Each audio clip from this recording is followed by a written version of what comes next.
Hello everyone, कैसे हो सारे। आई होप कि आप सभी एकदम ठीक होंगे, स्वस्थ होंगे, मस्त होंगे और अपनी पढ़ाई में एकदम व्यस्त होंगे। Welcome to AVM study hub. और आज हम करने वाले हैं तुम्हारी क्लास 9th मैथमेटिक्स की एनसीईआरटी बुक का चैप्टर 2 जो कि है पॉलिनोमियल्स। और आज हम करेंगे इसकी एक्सरसाइज 2.4 के क्वेश्चन नंबर 15 एंड 16 को।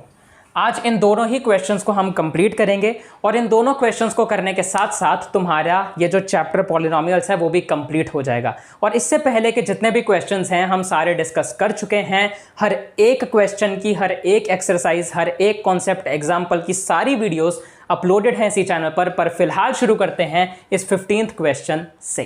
क्वेश्चन नंबर 15 है, give possible expressions for the length and breadth of each of the following rectangles in which their areas are given। ठीक है, हमें ऐसा क्वेश्चन में कहा गया है कि हमारे पास कोई भी ना रेक्टेंगल्स थे दो अलग अलग, जिनके लिए दो अलग अलग एरिया के अलजेब्राइक एक्सप्रेशंस हमें दिए हुए हैं और इसके ज़रिए हमें उसकी लेंथ और ब्रेथ के जो पॉसिबल एक्सप्रेशन हो सकते हैं वो हमें निकालने हैं। ऐसा क्वेश्चन में कहा गया है। पर आसान भाषा में अगर मैं तुम्हें बताऊं तो तुम सिर्फ इतना समझो कि ये फर्स्ट और सेकंड पार्ट में तुम्हें दो अलजेब्राइक एक्सप्रेशन दिए गए हैं और तुम्हें इसके फैक्टर करने हैं, बस इतना समझना है तुम्हें। ठीक है, अब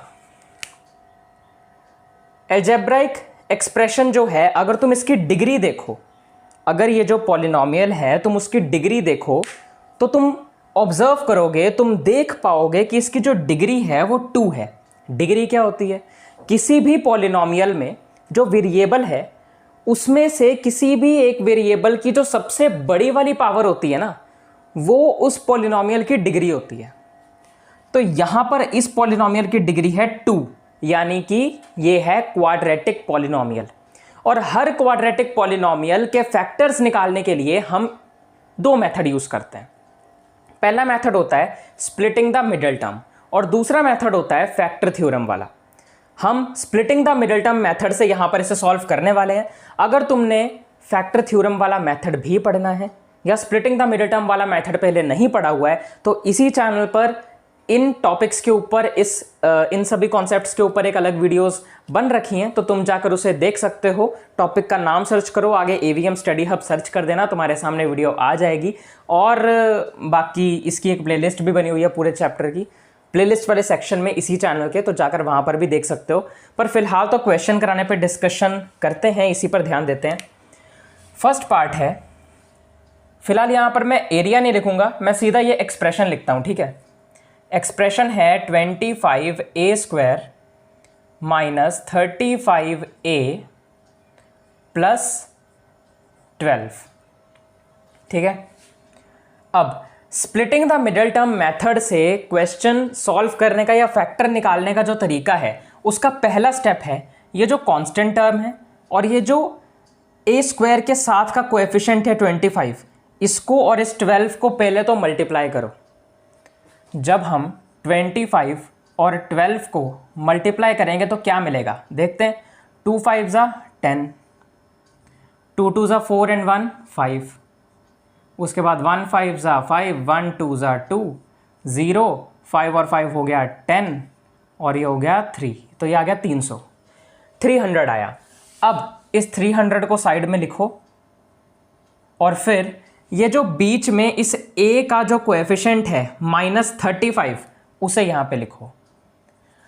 अब अगला स्टेप करने के लिए हमें दो ऐसे नंबर्स ढूंढने होंगे जिनको मल्टीप्लाई करके 300 आए, प्लस या माइनस करने पर माइनस का 35 आए।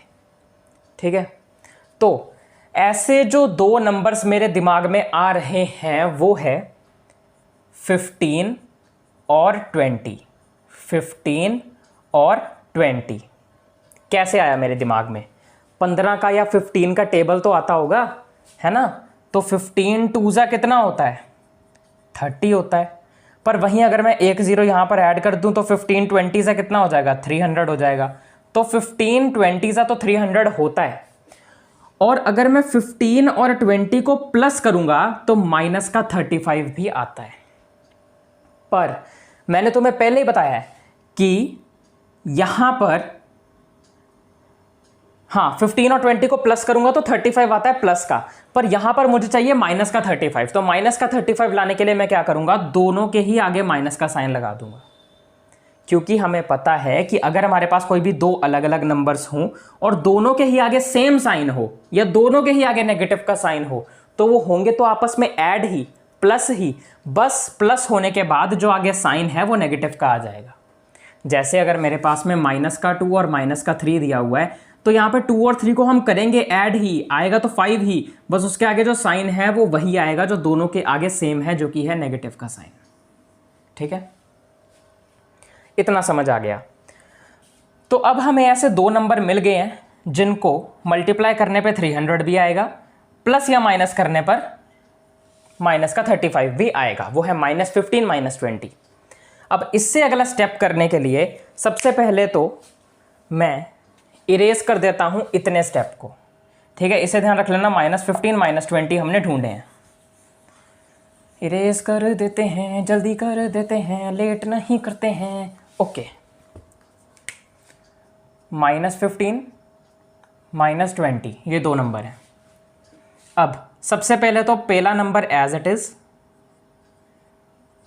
फिर ये यहां पर हम क्या करेंगे, माइनस का 15a माइनस का 20a, इस -35a को -15a -20a में तोड़ देंगे, क्योंकि ये -15a और -20a को जब तुम सॉल्व करोगे तो -35a ही आने वाला है ना, क्योंकि -15a के आगे भी नेगेटिव का साइन, -20a मतलब 20a के आगे भी नेगेटिव का साइन, दोनों के आगे सेम साइन है तो दोनों ऐड होके बनना तो 35a ही है, और नेगेटिव का बनना है तो यहाँ पे वही है। तो -35a की जगह पे -15 -20a भी लिखा जा सकता है, क्योंकि ये इसी के बराबर है, +12 आगे आएगा एज इट इज।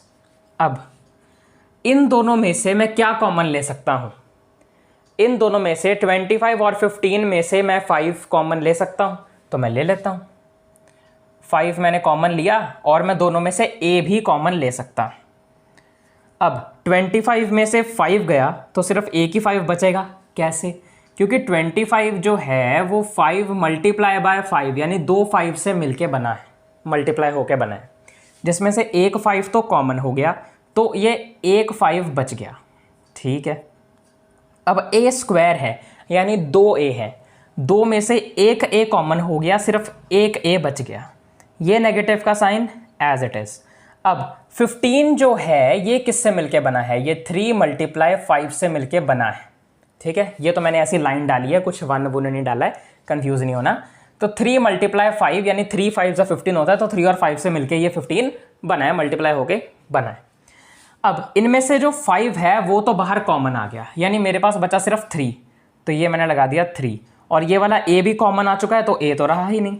आगे बढ़ते हैं। अब 20 और 12 में से मैं क्या कॉमन ले सकता हूँ, 20 और 12 में से मैं 2 कॉमन ले सकता हूँ, या क्या ले सकता हूँ, 4 कॉमन ले सकता हूँ, 4 ज़्यादा सही रहेगा। अब ये वाला नेगेटिव का साइन तो एज इट इज आ जाएगा, 4 मैंने कॉमन ले लिया। अब a कॉमन नहीं होगा, क्यों सर? क्योंकि a दोनों के पास नहीं है।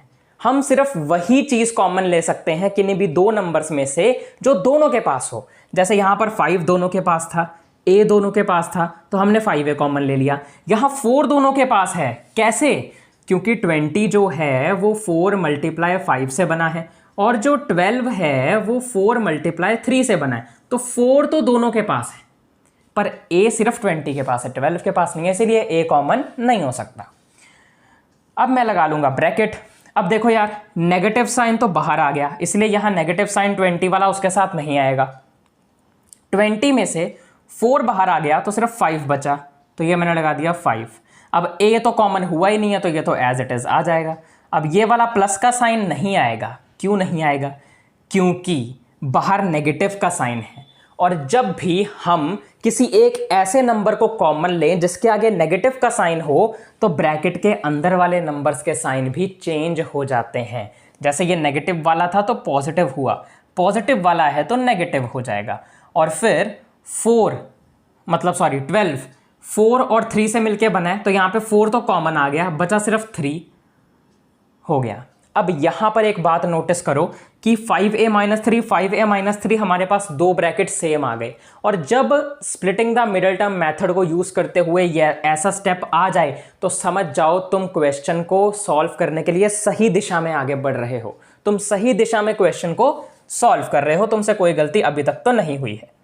उसके बाद 5a-3 जो दो बार लिखा हुआ है इसको एक बार एक ब्रैकेट में लिख लो 5a-3, और ब्रैकेट के बाहर बची चीज़ों को एक दूसरा ब्रैकेट बना के उसमें लिख दो, ये 5a-4 5a-4, और ये आ गए हमारे इसके दो फैक्टर्स। और ये जो अब इस अलजेब्राइक एक्सप्रेशन के दो फैक्टर्स आए हैं ना, इन्हीं को हम कहेंगे इस एरिया की, इसे एरिया बोला है ना क्वेश्चन में इस अलजेब्राइक एक्सप्रेशन को, तो हम बोलेंगे कि ये इसी एरिया के लेंथ और ब्रेथ हैं। ठीक है, लेंथ और ब्रेथ हैं, क्योंकि उन्होंने यही बोला ना कि इसके पॉसिबल एक्सप्रेशन निकालो लेंथ और ब्रेथ के।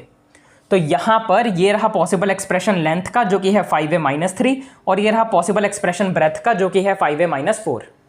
ठीक है, और सर ऐसा ही क्यों निकला यार? क्योंकि यहां पर ना रेक्टेंगल की बात हो रही है, और एक जो रेक्टेंगल होता है ना, बहुत गंदी राइटिंग में लिख दिया पर मैंने समझा दिया ना, जैसे अगर कोई एक रेक्टेंगल होता है ना तो उसके एरिया का जो फॉर्मूला होता है वो होता है लेंथ मल्टीप्लाई बाय ब्रेथ। ठीक है, तो एरिया के आगे ये जो दो आपस में मल्टीप्लाई करते हुए फैक्टर्स आए हैं, एक्सप्रेशन आए हैं, नंबर आए हैं, ये एक उसका लेंथ होगा, एक उसकी ब्रेथ होगी, क्योंकि इन दोनों को मल्टीप्लाई करके ही तो एरिया बनता है, और दो नंबर मल्टीप्लाई ही तो हो रहे हैं, और ये एरिया के ही तो बराबर हैं, तो एरिया भी तो इनकी लेंथ और ब्रेथ के बराबर होगा, लेंथ के बराबर ये होगा, ब्रेथ के बराबर ये होगा। समझ आ गई? नहीं आई तो वीडियो पीछे करो और दोबारा से आगे करके सुन लो। मैं बढ़ता हूं अगले पार्ट की तरफ, इसे नोट कर लो। अब हम करते हैं इसका सेकंड पार्ट मैंने ऑलरेडी यहां पर लिख लिया है, और अब इसको भी स्प्लिटिंग द मिडिल टर्म से शुरू करना है, क्योंकि इस पॉलिनोमियल की डिग्री भी 2 है। तो शुरू करते हैं। अब तुम्हें पता है यार कैसे करना है। फर्स्ट क्वेश्चन के बाद तुम प्रो हो गए हो एकदम इस चीज में, कहते हैं ना प्रोफेशनल हो गए, प्रो हो गए हो, अब तुम नूब नहीं हो। ठीक है, शुरू करते हैं। सबसे पहले 12 और 35 को मल्टीप्लाई करेंगे, इस कांस्टेंट और वाई स्क्वायर के कोएफिशिएंट को मल्टीप्लाई करेंगे। सो 35 multiply by 12, 2 5s are 10, 2 3s are 6 1 7, 1 5s are 5, 1 3s are 3, 0 7 और 5 कितना हो गया? 12, 3 और 1 हो गया 4, 420, 420 भिड़े साहब के स्कूटर का नंबर 420। वैसे तुमने देखा है ना तारक मेहता का उल्टा चश्मा शो, सब देखते हैं ना, कोई ऑफेंड नहीं, मेरा भी बड़ा फेवरेट शो है यार, बहुत मज़ा आता है देखने में। और 420 वैसे याद है उनका एपिसोड वो वाला कि कैसे एकदम मज़ेदार सा मतलब थॉट दे दिया था, पर्सपेक्टिव दे दिया था उस नंबर को देखने का भिड़े भाई साहब की बेटी सोनू ने। वैसे मैं क्या बातें लेके बैठ गया, पता नहीं, 420 देखा तो याद आ गया, सोचा बता देते हैं। हाँ नहीं तो यार हम तो मज़े से करते हैं सारे काम, कोई दिक्कत नहीं है। बढ़ते हैं आगे। 420 आ गया। अब यहाँ पर साइड में 420 अपन लिख लेंगे, और y के साथ जो नंबर है 13 इसको भी एक बार लिख लेते हैं साइड में। अब हमें कोई भी दो ऐसे नंबर चाहिए जिनको मल्टीप्लाई करने पे 420 आए, प्लस या माइनस करने पे 13 आए, प्लस का 13 आए। तो ऐसे दो नंबर्स मेरे दिमाग में आ रहे हैं, आई गेस 28 के साथ शायद कोई नंबर था, एलसीएम निकाल के देखते हैं। तुम्हें ना चलो अब यहां पर मैं तुम्हें एक ट्रिक भी बताऊंगा कि कैसे तुम वो दो नंबर्स हमेशा फाइंड आउट कर सकते हो कि कैसे इसकी मिडिल टर्म को स्प्लिट करेंगे। सबसे पहले तो जो भी नंबर आया मल्टीप्लाई करके उसका एलसीएम कर दो। एलसीएम करना आता होगा। सबसे पहले देखो ये कौन से टेबल पे जा रहा है, 2 पे जा रहा है। 2 पे किस पे जा रहा है? 2 2 4, 2 1 2 और 0, यानी 2 210 420 होता है। फिर 2 1 2 0 एंड 5, 2 105 210 होता है। फिर ये 2 पे नहीं जाएगा, ये अब जाएगा 3 पे। 3 3 9 और नीचे आया 15, 3 5 15, यानी 335 105 होता है। उसके बाद फिर 5 7 35 और 7 1 7। अब यहाँ पे 2 2 ज़ा 4, 4 7 ज़ा 28, तो एक 28 तो लिख दो साइड में, मल्टीप्लाई बचा हुआ नंबर 3 5 ज़ा 15, 15। ये रहा अपना ऐसे दो नंबर जिनको मल्टीप्लाई करने पे तो 420 आएगा, और 28 में से अगर मैं 15 को माइनस करूंगा तो 13 भी आएगा। आएगा ना? हाँ बिल्कुल आएगा। अब ये कैसे किया सर आपने? यार एलसीएम निकालना तो तुम्हें आता होगा यार, ये छोटे बच्चे को भी आता है यार, 7th 8th क्लास के बच्चे को भी आता है एलसीएम कैसे निकालते हैं। ठीक है, तो इसमें तो कोई दिक्कत मेरे हिसाब से नहीं होनी चाहिए, और तुम्हारे सामने निकाल के भी बता दिया। इसके बाद यार ये जो एलसीएम के बाद ये जो नंबर्स आते हैं ना साइड में, तुम्हें इसी को ही ऊपर नीचे मल्टीप्लाई करके देखना पड़ता है। कोई भी दो नंबर ऐसे बनाने पड़ते हैं कर करके मल्टीप्लाई, ताकि तुम्हारे पास कोई भी दो नंबर ऐसे बन जाएं जिनको मल्टीप्लाई करके ये आए और प्लस और माइनस करके ये आए। अब मैंने ऐसे इतनी जल्दी कैसे बना लिया? क्योंकि ना मेरे दिमाग में ना 420 देखते ही एकदम क्लिक कर गया था कि ना 28 के साथ मल्टीप्लाई होने वाला कोई तो नंबर है। मेरे दिमाग में इतना क्लिक कर गया था, तो मैंने सीधा पहले ना 2 2 ज़ा 4 और 4 7 ज़ा 28 बनाया, क्योंकि मुझे पता था कि 28 के साथ ही कोई ऐसा नंबर होगा जो बनेगा, और ये 3 5 ज़ा 15 बना। ठीक है, तो ऐसे ये चीज़ तो प्रैक्टिस के साथ आती है। जब तुम एज अ स्टूडेंट इसे सॉल्व कर रहे होगे तो ऑफ कोर्स तुम्हें इतनी प्रैक्टिस नहीं होगी, तो तुम्हें बार बार इसके कॉम्बिनेशन बना के देखने पड़ेंगे, तो टाइम जाएगा, पर वो सिर्फ स्टार्टिंग में जाएगा। स्टार्टिंग में ना तुम्हारी एनसीईआरटी में जो एग्जाम्पल्स में जितने भी स्प्लिटिंग द मिडिल टर्म वाले क्वेश्चन दिए हैं सारे कर लो, जो एक्सरसाइजेज में दिए हैं वो भी कर लो, और वो तुम्हें खुद भी करने की जरूरत नहीं है भाई, वो सारे मैंने करवा रखे हैं इसी चैनल पर। पॉलिनोमियल्स की एक पूरी प्लेलिस्ट बनी हुई है, उसमें हर एक एक चीज करवा रखी है मैंने, कॉन्सेप्ट भी करवाया है, एग्जाम्पल भी कराई है, उसके ऊपर पूरी पूरी एक्सरसाइज जो थी उसके सारे क्वेश्चन मैंने करवाए हैं यार, कुछ होमवर्क नहीं दिया मैंने, सब कुछ करवाया है। तो इसीलिए अब मेरे को ये कह के निराश मत करना कि सर हो नहीं पाएगा, बहुत डिटेल में बता दिया है, इससे ज़्यादा नहीं बता सकता भाई। आगे बढ़े अभी, तो ये मैंने क्या उठा लिया। अब 28 माइनस 15 ये नंबर हमारे पास आ गया है, इसे याद रखना। 28 माइनस 15, 28 माइनस 15, 28 माइनस 15, 28 माइनस 15। ठीक है, चलो अब 35y² तो एज इट इज़ रहा, प्लस 13y को मैं लिख सकता हूँ प्लस 28y माइनस 15y, क्योंकि 13y को मैं 28y माइनस 15y तो लिख ही सकता हूँ, माइनस का ये 12 एज इट इज़। अब इन दोनों में मैं क्या कॉमन ले सकता हूँ? 28 और 35 में 7 कॉमन ले सकता हूँ शायद। 7 5 ज़ा 35 आएगा, 7 2 ज़ा 14, 7 3 ज़ा 21, 7 4 ज़ा 28। हाँ 7 कॉमन हो सकता है मेरे हिसाब से, करके देखें एक बार, हो सकता है कि गलत भी हो, शायद हमें दोबारा से कोई स्टेप करना पड़े, पर मेरे अकॉर्डिंगली 7 ठीक है। 7 कॉमन ले सकता हूँ और y भी कॉमन ले सकता हूँ। उसके बाद 35 जो है ये 7 मल्टीप्लाई बाय 5 से मिलके बना है, और जो 28 है वो 7 मल्टीप्लाई बाय 4 से मिलके बना है। अब 35 में से 7 तो कॉमन आ गया, तो बचा सिर्फ 5, तो ये लो 5।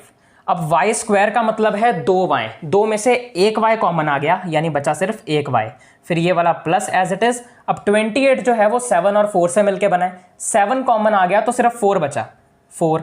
अब ये वाला एक ही y है और वो तो कॉमन हो गया, तो अब और तो जुड़ेगा नहीं। अब 15 और 12 में तो यार 3 ही कॉमन बचता है, और तो कोई कॉमन आ नहीं सकता। अब एक ये माइनस एज इट इज लिख देते हैं, और 3 जो है वो हम कॉमन ले लेते हैं।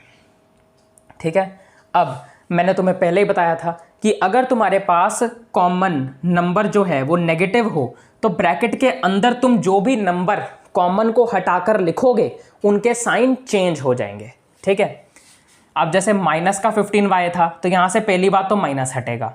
उसके बाद जो 15 है वो मिलके बना है 3 मल्टीप्लाई 5 से, और जो 12 है वो मिलके बना है 3 मल्टीप्लाई 4 से।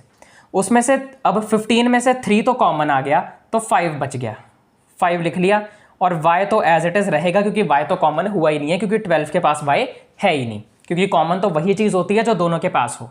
ठीक है, जैसे कि हमने यहाँ पर 7y कॉमन लिया, तो 7 इसके पास भी था, इसके पास भी था, y इसके पास भी था, इसके पास भी था, और वहीं हमने यहाँ 3 कॉमन लिया, क्योंकि 3 इसके पास भी है, इसके पास भी है, पर y कॉमन नहीं लिया, क्योंकि y इसके पास है पर इसके पास नहीं है। ठीक है, अब ये वाला माइनस साइन चेंज होके हो जाएगा प्लस, क्योंकि बाहर जो नंबर कॉमन लिया है वो भी नेगेटिव का ही है।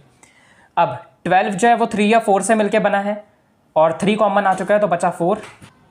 इतना होने के बाद अब तुम देख सकते हो कि यहाँ पर तुम्हारे पास 2 ब्रैकेट सेम आ गए। और जब कभी ऐसा हो, जब तुम्हारे पास ऐसे सॉल्व करते करते 2 सेम ब्रैकेट आ जाएं, तो समझ जाओ कि तुम क्वेश्चन को सॉल्व करने के लिए सही डायरेक्शन में आगे बढ़ रहे हो, सही तरह से सॉल्व कर रहे हो और अभी तक तुमसे कोई भी गलती नहीं हुई है। ठीक है, आगे बढ़ें।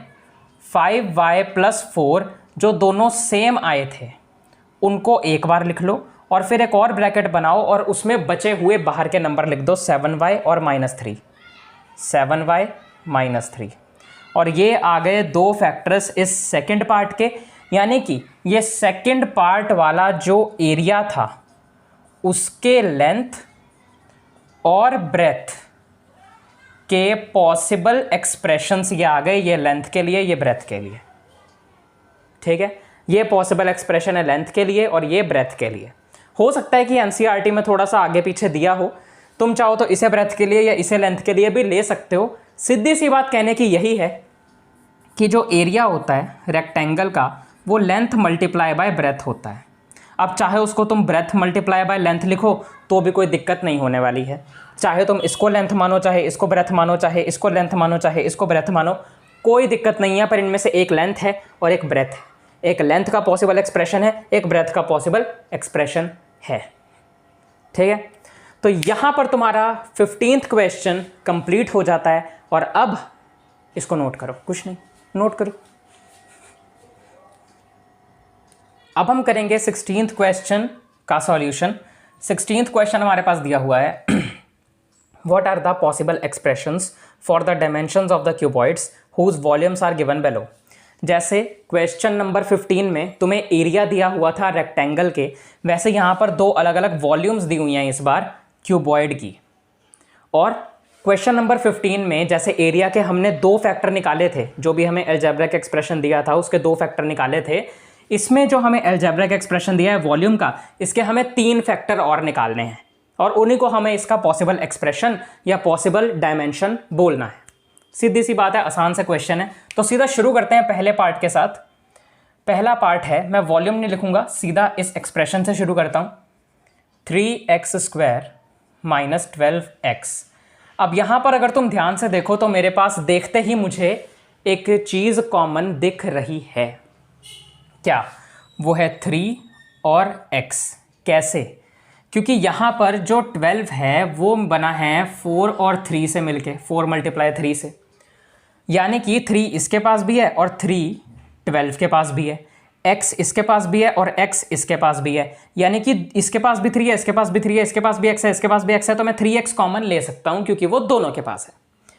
अब ब्रैकेट बनाएंगे और जो कॉमन ले लिया है उसे दोबारा ब्रैकेट में नहीं लिखेंगे, बाकी चीज़ों को लिखेंगे।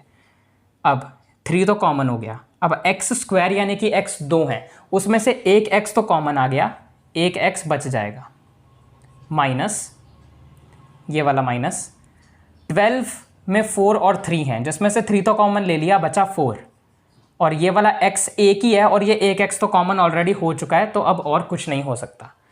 अब यहाँ पे मेरे पास में ये 3, ये वाला x और ये वाला x - 4, ये आ गए 3 फैक्टर्स इसके, और ये पहला पॉसिबल डायमेंशन, ये दूसरा पॉसिबल डायमेंशन, ये तीसरा पॉसिबल डायमेंशन। पॉसिबल एक्सप्रेशन नहीं बोल रहा हूँ, पॉसिबल डायमेंशन बोल रहा हूँ, क्योंकि पॉसिबल एक्सप्रेशन तो इसको आगे पीछे करके कितने भी बन सकते हैं। तो तुम या तो ऐसे लिख दो कि 1 पॉसिबल एक्सप्रेशन करके ऐसे ऊपर नीचे 2 डॉट लगाओ और लिखो 3x एंड x - 4, या तो ऐसे लिख दो, या तो तुम ऐसे लिख सकते हो first possible dimension is equal to 3, second possible dimension is equal to x, third possible dimension is equal to x - 4, या फिर ऐसे लिख दो 1 possible expression is 3x and x - 4। तुम जैसे चाहो लिख सकते हो, मैंने तुम्हें लिखने का तरीका भी बता दिया कि सॉल्व करने के बाद आंसर कैसे लिखना है। ये पहला पार्ट हो गया, नोट करो, फिर हम करते हैं इसका सेकेंड पार्ट। चलो नोट करो। अब हम करते हैं इसका सेकंड पार्ट। सेकंड पार्ट मैंने ऑलरेडी यहाँ पर लिख लिया है, और अगर तुम्हें सेकंड पार्ट में देखो तो तुम्हें दिखेगा कि यहाँ पर तीनों ही टर्म्स में के आ रहा है, यानी के कॉमन लिया जा सकता है। तो के कॉमन ले लेता हूँ, तो यहाँ बचेगा 12, के तो कॉमन हो गया, बचेगा वाई स्क्वायर प्लस 8, के तो कॉमन हो गया, बचेगा वाई माइनस 20, और के कॉमन हो गया तो ये तो यहाँ पे लिखेंगे नहीं। अब ये जो बना, स्क्वायर बड़ा छोटा सा बना दिया सर, अरे सॉरी यार, बड़ा करके लिख दिया, ये लो 2 बड़ा कर दिया मैंने 2। अब ये जो 12y square plus 8y minus 20 आया है, ये मेरे पास है एक क्वाड्रेटिक पॉलिनोमियल, यानी कि ये जो पॉलिनोमियल मेरे पास आया है इसकी डिग्री है 2, यानी कि इस पॉलिनोमियल के वेरिएबल की जो हाईएस्ट पावर है, सबसे बड़ी पावर है, वो 2 है। और किसी भी 2 डिग्री वाले पॉलिनोमियल या क्वाड्रेटिक पॉलिनोमियल के फैक्टर निकालने के लिए हम यूज करते हैं splitting the middle term theorem का, या फिर splitting the middle term method का। थ्योरम मैंने गलती से बोल दिया, splitting the middle term method का। वैसे तो क्वाड्रेटिक पॉलिनोमियल को सॉल्व करने के लिए 2 मेथड होते हैं, स्प्लिटिंग द मिडिल टर्म और फैक्टर थ्योरम। पर क्योंकि splitting the middle term method आसान है, उसमें गलती होने के चांसेस भी कम होते हैं और कम टाइम कंज्यूमिंग होता है, यानी ज़्यादा टाइम नहीं लेता है, इसीलिए उसी को प्रेफर किया जाता है हमेशा। बाकी अगर तुम्हें फैक्टर थ्योरम से भी सॉल्व करना है या उस मेथड को भी जानना चाहते हो तो उसी के लिए इसी चैनल पर एक अलग वीडियो बनी हुई है, पॉलिनोमियल्स वाले चैप्टर की एक अलग प्लेलिस्ट बनी हुई है इसी चैनल पे। जाओ, जाकर उसमें सारी वीडियोस पड़ी हुई हैं, उनमें से ढूंढो splitting the middle term and factor theorem वाली कॉन्सेप्चुअल बेस्ड वीडियो। उसमें एग्जाम्पल के साथ उस मेथड को बहुत ही अच्छे से समझा रखा है। तो अभी फ़िलहाल इसको splitting the middle term method से सॉल्व करता हूँ मैं। हाँ, splitting the middle term method से किसी भी क्वाड्रेटिक पॉलिनोमियल को सॉल्व करने के लिए सबसे पहला स्टेप होता है जो लास्ट में कांस्टेंट टर्म है, और ये जो वाई स्क्वायर के साथ में कोएफिशिएंट है, ये जैसे कि ये 12, इस 12 और 20 को पहले तो मल्टीप्लाई कर लो। ठीक है, अब 12 और 20 को मल्टीप्लाई करना मैं तुम्हारे लिए थोड़ा सा शॉर्ट कर देता हूँ, आसान कर देता हूँ। तुम्हें पता है 12 2 क्या होता है, 24, और अब एक जीरो साथ में जुड़ा है तो वो हो जाएगा 240। सिंपल, 240। अरे सर ऐसे कैसे यार, सर मल्टीप्लाई करके बताओ, सर मज़ा नहीं आ रहा। अरे यार ये लो मल्टीप्लाई करके बता देते हैं, 20 और 12, 2 0 0, 2 2 4, 1 0 0, 1 2 2, 0 4 2, ये लो 240 आया। तब भी क्या उखाड़ लिया ऐसे करके, टाइम ही बर्बाद किया है। हाँ नहीं तो यार इतना तो कर ही सकते हो दिमाग में यार, तुम इतने भी बच्चे छोटे थोड़ी ना हो, इतने भी छोटे बच्चे थोड़ी ना हो, मैंने गलत बोल दिया। हाँ, y के साथ में कोएफिशिएंट है 8, उसे भी लिख दो। अब कोई भी 2 ऐसे नंबर, कितना शोर हो रहा है, कोई भी, पहले तू बाइक वाले निकल जा, मैं पढ़ाता हूँ फिर। निकल गया, चलो। कोई भी 2 ऐसे नंबर चाहिए जिनको मल्टीप्लाई करके 240 आए और प्लस या माइनस करके प्लस का 8 आए, और ऐसे 2 नंबर्स हैं 12 और 20 जिनको मल्टीप्लाई करके 240 आया है। 20 और 12 जिनको मल्टीप्लाई करके 240 आएगा, 20 में से 12 जाएंगे तो 8 आएगा। ठीक है, तो अब ये k एज इट इज़ लिख देते हैं, इसमें से ये 12 as it is, y square as it is, plus 8y को मैं प्लस 20y माइनस 12y लिख सकता हूँ। 20y माइनस 12y 8y ही आएगा, तो 8y की जगह पे इसे भी लिखा जा सकता है, माइनस का 20 एज इट इज़। अब ये k तो यहीं पे रहा। 12 और 20 में से मैं क्या कॉमन ले सकता हूँ, मैं इसमें से कॉमन ले सकता हूँ 4, और दोनों के पास y है तो y भी कॉमन हो सकता है। ठीक है, अब सबसे पहले तो मैं इसको एक बड़े से ब्रैकेट में बंद कर देता हूँ ताकि ये मैं अलग अलग दिखा सकूँ। स्क्वायर ब्रैकेट में बंद कर देता हूँ। अब मैं इन दोनों में से 4y को कॉमन ले लेता हूँ। ठीक है, और हाँ यार ये बड़े ब्रैकेट में अगर मैंने लिखा है तो ये छोटे ब्रैकेट्स हटा दो, इनकी कोई नीड नहीं है फ़िलहाल, ये छोटे ब्रैकेट बाद में आएंगे जब कॉमन ले लेंगे, जो कि मैंने ले लिया। इन दोनों टर्म्स में से 4y को मैंने कॉमन लिया। 12 जो है ये बना है 4 और 3 से मिलके, जो 20 है वो बना है 4 और 5 से मिलके, है ना। अब ये मुझे पता है, मैं दिमाग में कर सकता हूँ, सिर्फ तुम्हारे लिए ऐसे लिखता हूँ। ये मत समझना सर आपको आता ही नहीं है, आपको लिख के देखना पड़ता है। अरे मुझे नहीं लिख के देखना पड़ता, मेरा बस चले तो मैं तो ये सब भी ना करूं, मैं तो डायरेक्ट कर दूंगा, मेरे को थोड़ी कोई दिक्कत है। पर यार तुम्हें हर एक एक चीज़ करके दिखानी है मुझे। मैं नहीं चाहता कोई भी बच्चा ऐसा रह जाए जिसे ये सब करना थोड़ा सा भी मुश्किल लगता है। ठीक है, तो तुम्हारी इस मुश्किलात को मैं आसान कर रहा हूँ। सर मुश्किल तो ठीक है, मुश्किलात क्या होता है? अरे छोड़ो यार, मैं बोलता रहता हूँ, थोड़ा इधर उधर निकल जाता हूँ बोलते हुए। आगे बढ़ते हैं। अब 12 जो है उसमें 4 और 3 होता है। 4 मैंने कॉमन ले लिया तो मेरे पास बचा 3। अब वाई स्क्वायर यानी कि 2 वाई हैं, एक वाई कॉमन आ गया तो बचा 1 वाई। ये वाला प्लस 24 और 5 से मिलके बना है, 4 कॉमन आ गया, बचा 5। अब ये वाई एक ही था और ये तो कॉमन आ गया, तो बस फिर और तो कुछ नहीं। अब इन दोनों में से ये माइनस का साइन एज इट इज़, और इन दोनों में से कॉमन आ रहा है 4। क्यों? क्योंकि दोनों में 4 है यार, वही है 12 और 20, सीधी सी बात है। पर इस बार y कॉमन नहीं आ सकता क्योंकि 20 के पास y नहीं है, और कॉमन वही चीज़ आती है जो दोनों के पास हो। जैसे कि 4 इसके पास भी था, इसके पास भी था, y इसके पास भी था, इसके पास भी था, इसलिए 4y कॉमन हुआ। पर यहाँ 4 इसके पास भी है, इसके पास भी है, पर y इसके पास है, इसके पास नहीं है। ठीक है, -4 कॉमन हुआ। अब अंदर बढ़ते हैं, मतलब अंदर जाते हैं ब्रैकेट के। माइनस तो कॉमन आ गया इसलिए माइनस नहीं आएगा। 12 4 और 3 से मिलके बना है, 4 कॉमन आ गया इसलिए लिखेंगे यहाँ पे 3। y भी लिख सकते हैं क्योंकि y कॉमन नहीं आया है। अब ये माइनस तो कॉमन आ गया इसलिए अंदर बचेगा प्लस, माइनस नहीं आएगा।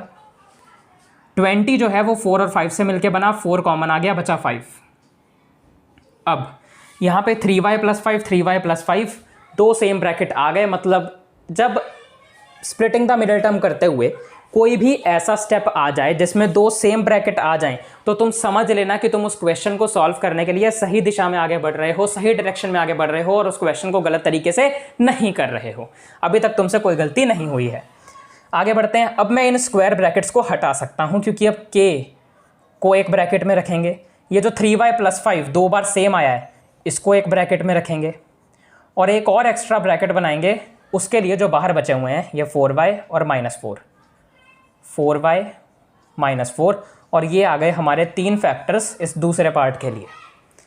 ये पहला पॉसिबल डायमेंशन, दूसरा पॉसिबल डायमेंशन, तीसरा पॉसिबल डायमेंशन, या तुम लिख सकते हो 1 पॉसिबल एक्सप्रेशन। मैं लिख ही देता हूँ, 1 पॉसिबल एक्सप्रेशन, और फिर उसके बाद ऐसे 2 डॉट डाल के 3y + 5 एंड 4y -4। ये 4 थोड़ा सा गंदा सा बन गया, पर कोई बात नहीं यार, तुम्हें समझ तो आ ही गया ना। ठीक है, नोट कर लो, मैं साइड हो जाता हूँ।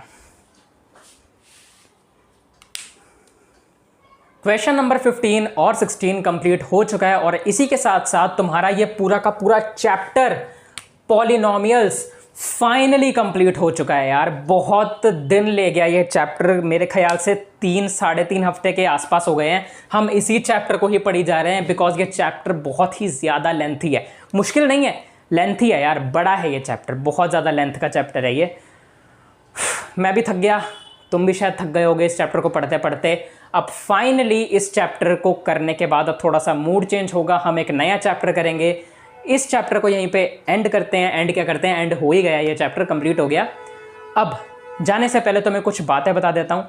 अगर तुम्हें तुम्हारी क्लास 9th मैथमेटिक्स की एनसीईआरटी बुक का चैप्टर 1 नंबर सिस्टम करना है, या चैप्टर 2 पॉलिनोमियल करना है, या साइंस की बुक का chapter 1 matter in our surroundings NCERT book, chapter 2 is matter around us pure करना है, chapter 1 matter in our surroundings, chapter 2 is matter around us pure, maths का नंबर सिस्टम और polynomial, ये चारों चैप्टर अगर करने हैं मुझसे, तो तुम्हें इसी चैनल के प्लेलिस्ट वाले सेक्शन में इन चारों चैप्टर्स की अलग अलग प्लेलिस्ट मिल जाएगी। ठीक है, और इन चारों प्लेलिस्ट में उस चैप्टर के हर एक लेक्चर को line wise, order wise arrange करके लगाया हुआ है, तो तुम जाकर आराम से देख सकते हो। तुम्हें सिर्फ इस चैनल के लोगो पर, आइकन पर, टाइटल पर क्लिक करना है, चैनल पर तुम आ जाओगे, प्लेलिस्ट वाले सेक्शन पे जाना, वहाँ पर तुम्हें हर एक चैप्टर की प्लेलिस्ट मिल जाएगी। ठीक है, साइंस के दोनों चैप्टर्स को डिटेल में करवा रखा है, उनके डिटेल लेक्चर भी हैं और 1 शॉट लेक्चर भी हैं दोनों चैप्टर के। 1 शॉट लेक्चर में क्या है सर, 1 शॉट लेक्चर में दोनों चैप्टर्स को एक ही वीडियो में 1 घंटे के अंदर अंदर कंप्लीट करवाया हुआ है। ठीक है, हर एक कॉन्सेप्ट को, हर एक डेफिनेशन को, सब कुछ उसी एक वीडियो में है। और डिटेल लेक्चर में तो हर एक टॉपिक को हमने डिटेल में पढ़ा है अलग अलग करके। ठीक है।